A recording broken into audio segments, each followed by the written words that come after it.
I think the real key is that different things work at different times and for different people and for different situations, and that it's totally reasonable and normal for something to stop working for you. Yeah, right. It doesn't mean you failed or it failed. Right. It just means your life is changing and your systems need to change with it.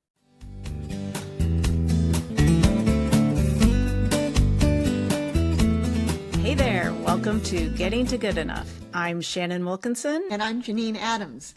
We're here for practical and fun conversations about living with more ease and way less stress. Yep, we're all about embracing progress over perfection. So grab a tasty beverage and let's get started. Hey, Janine. Hey, Shannon, how you doing? Well, I'm pretty excited because we have a tentative visit to St. Louis in the books. Yay! I know. I'm so excited. Yeah, we could record an episode together. That would be fun. Room. Yeah, I know. That's always nice. I've been feeling a little bit, stuck's not the right word, but like, my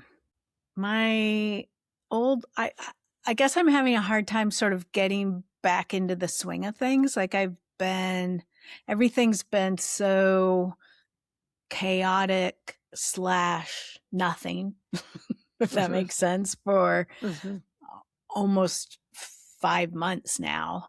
I can't believe it's been that long, but yes, I just did the mental math. Amazing. Yeah.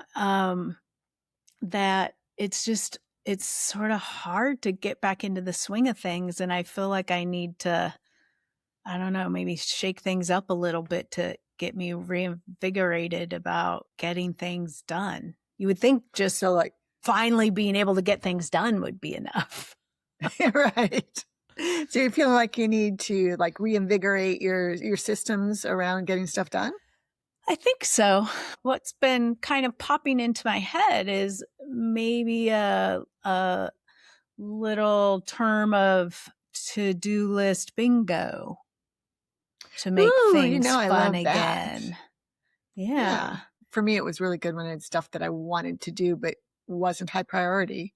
And so it wasn't urgent, I guess. And so it wouldn't get done. But when I put my tasks on a bingo board, and then I wanted to get a bingo, that got stuff done. But yeah, and there's so many easy ways to do that. I think there's also, when was I doing this? It was when we were getting ready to move and I had a couple of months.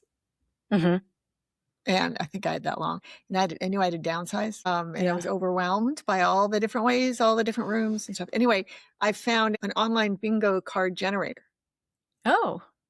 So you enter your tasks. Yeah. I think it's called Bingo Baker.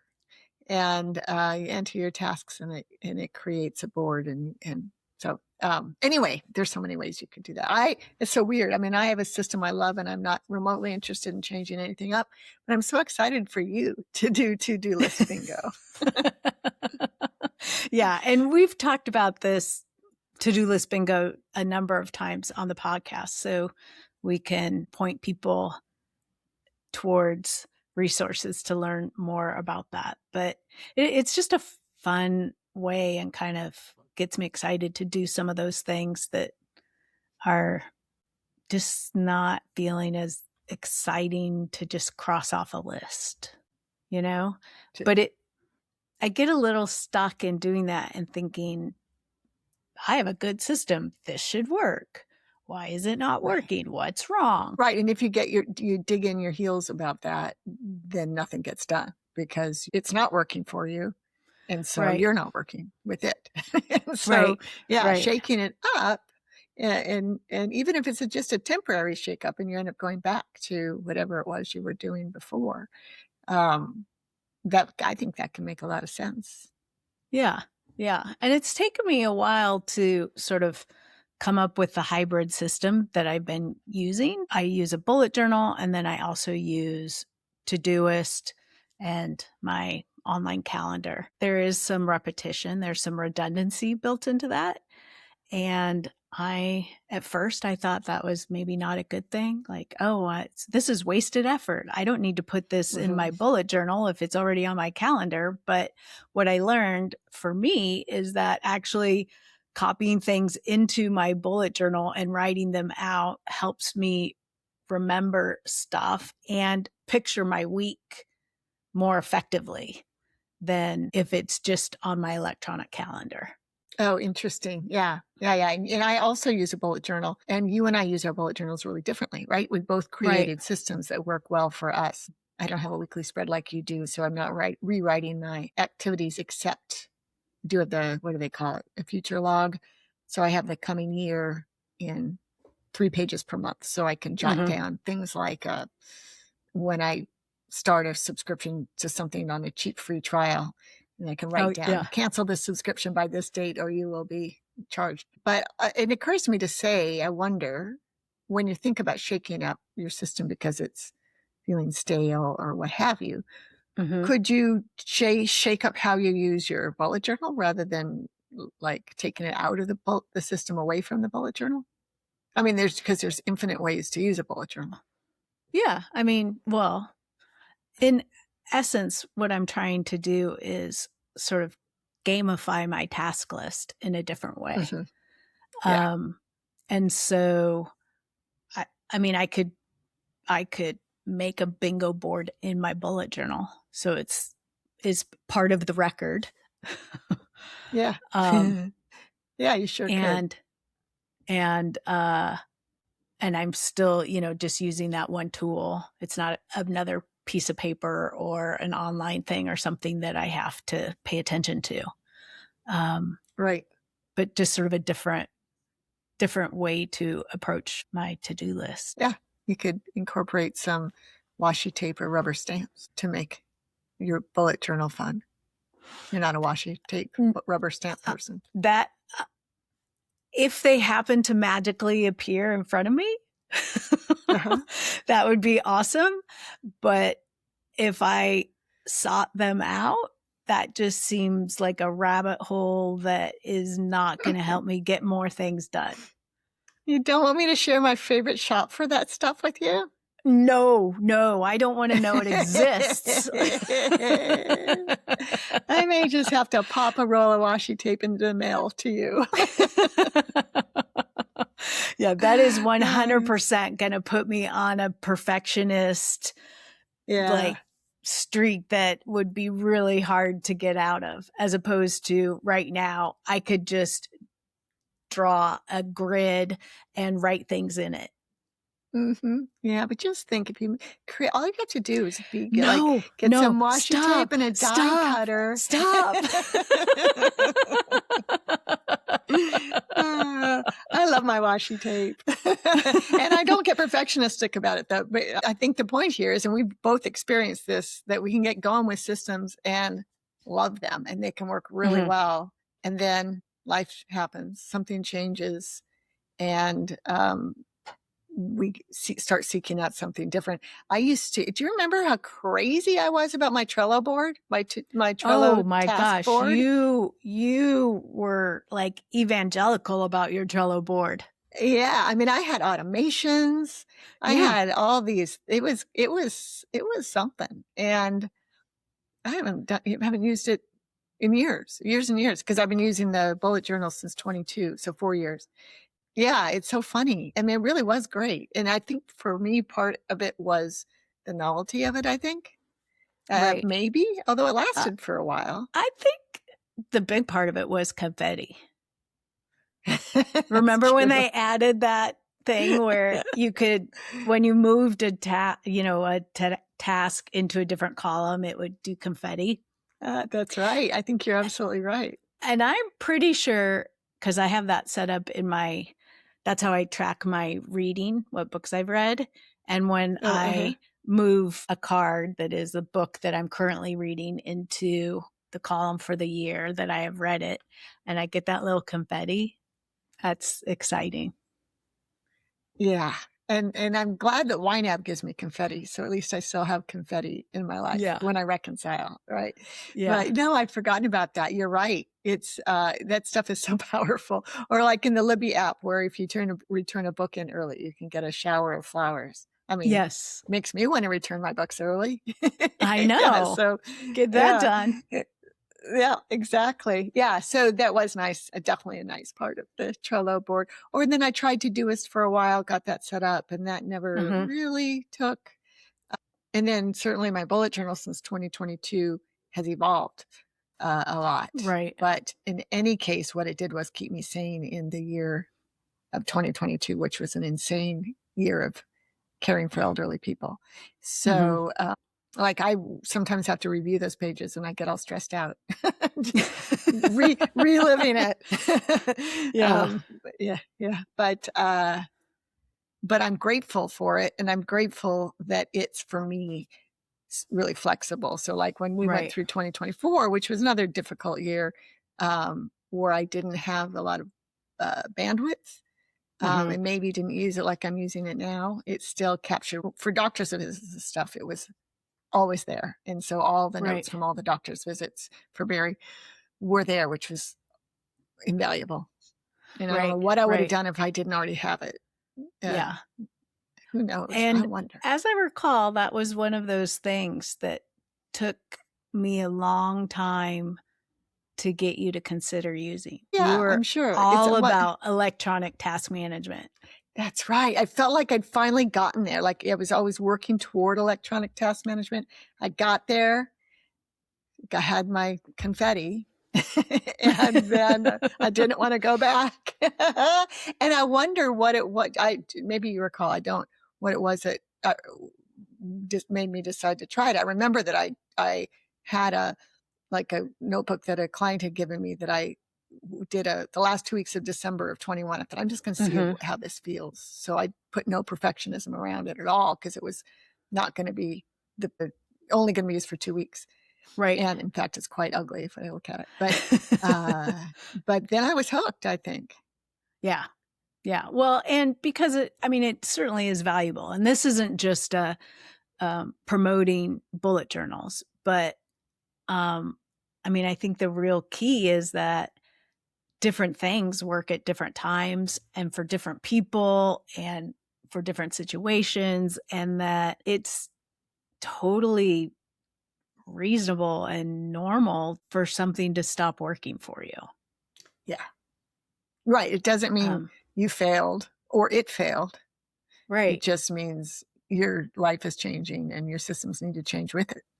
Yeah, exactly. I feel like in our clients, especially people who are new parents, everything goes by the wayside and they have to reinvent how they can do literally everything.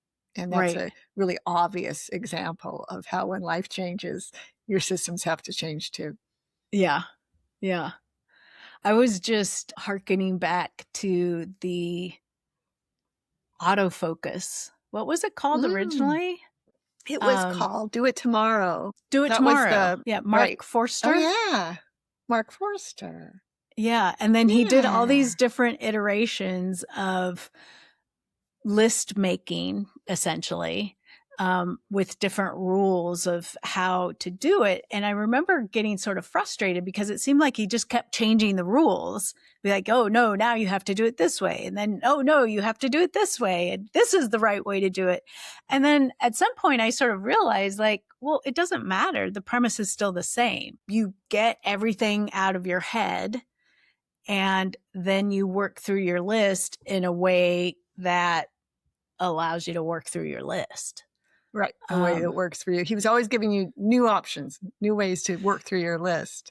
And I guess the idea was you use the one that worked well for you. But you're right. Getting it out of your head onto a piece of paper was the critical component. Right. Right. And I'll add, or into a electronic system somewhere. Getting it out of your head and recorded somewhere in some way that you can access it.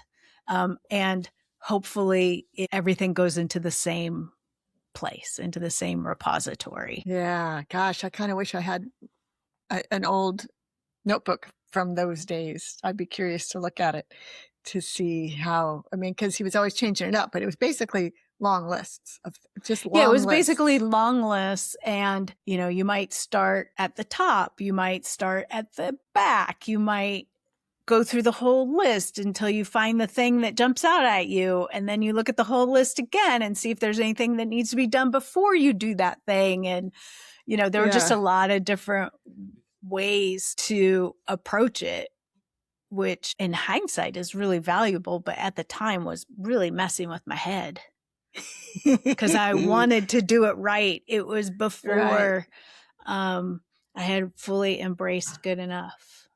Right. Yeah.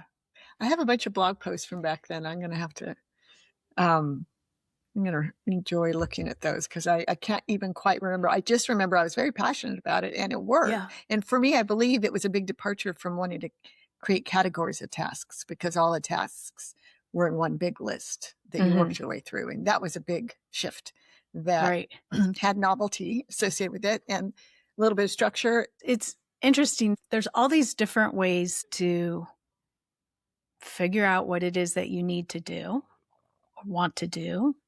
And then choosing what to work on next. And there's not any right way to do it. Right. If there were, and we could be the ones who told people about it, wouldn't that be great? Well, if there were, and I could be someone who knew that and just did it for myself. That would be great. Forever and ever. That would be great. I mean, I'd share it with everybody else too, but if there was just one way that worked. But I have been known to, you know, be looking for the holy grail of task management / planning / productivity tools and hoping that, you know, whatever new thing I find is going to like really work this time. And I feel like I've let that go. I mean, I do sometimes get a little like bright-eyed about something new. Yeah, sure. Well, I feel like I too have looked for the Holy Grail and on a couple of occasions found it, you know, and that until it wasn't. Right. Until it wasn't. Yeah. So like, that's where I am. Like my bullet journal gives me great happiness. I think I'm on my, I don't know, 19th one now, journal. And, it gives me like all the things I need, like satisfaction and dependability and, it does its job. And so did Trello back in the day. Right. Yeah. My Trello system was amazing. So I guess that's to say, I'm grateful that I have found, in at least a couple of occasions, I found something. Or Planner Pad. Remember Planner Pad? That was before Trello for me. Yeah, I love Planner Pad. Yeah. Well, and actually the weekly spread that I do in my bullet journal is based on Planner Pad. Oh, that's right. Yeah. So you got tasks, appointments and priorities. What's the other three things? Yeah. So I'll have the bullet journal I'm using right now has a sort of a template already in it. So I can't do it quite like I used to. But what I would do would have from when I was doing it myself, I would have like the 3 tasks for the day, then the schedule, and then sort of the things that I want to do for the week by category at the bottom. Right. Schedule was when your appointments were that you had to work around. Yeah. Oh, nice. Yeah, great. So Planner Pad was great. And it was paper. It was a paper spiral bound week at a glance planner. But I like that I can feel okay about switching it up when I need to. Yes. And also at the same time feel really good when it's working. And I mean, like I don't have an itch to change just because I haven't changed in a while. Right. Yeah. I think that's sort of what I have settled into as well. When it's working, I'm great. When it's not working, I'd like to feel a little more comfortable switching it up, even if it's just temporary or I mean, it probably more than likely is temporary because I keep coming back to this hybrid system that I have because it really, in most cases, it just really works for me. Yeah. And you had, with your shoulder surgeries, you had a major shakeup in your life, your ability to do anything. Right. So it makes perfect sense that needing a different kind of reentry might be what's necessary. Yeah. Yeah. I don't know. I guess I keep thinking that like, I'm just going to be so excited that I could do stuff that I'm just going to do it. But, I'm going to need a little more reward to get going, I think. Yeah. I mean, I'm getting stuff done that needs to get done, but I would like to do a little more than that. And, sort of coming out of this really hardcore recovery mode is a little tougher than I expected it to be. So, well, good luck. But thank you. I'm sure I will be reporting in on a regular basis. Please do. So we would love to hear from you, our listeners. Do you have a system you love? Are you looking for something that works for you? Do you try a lot of different things, hoping you'll find the perfect tool? You can let us know on Facebook, Instagram, and YouTube at Getting to Good Enough. You can give us a call at 413-424-GTGE. That's 4843. You can send us an email to gettingtogoodenough@gmail.com. Until next time, this is Shannon Wilkinson in Portland, Oregon. And Janine Adams in St. Louis, Missouri. And we hope that good enough is getting easier for you. Thanks for joining us on Getting to Good Enough. We hope you heard something that makes your life just a little bit easier. If you did, leave us a review or share this with someone who's looking for their own version of good enough. Thanks for listening. See you soon.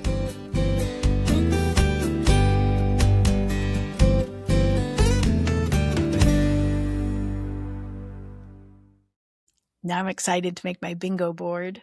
Oh, good. Maybe send me a picture of it. Okay.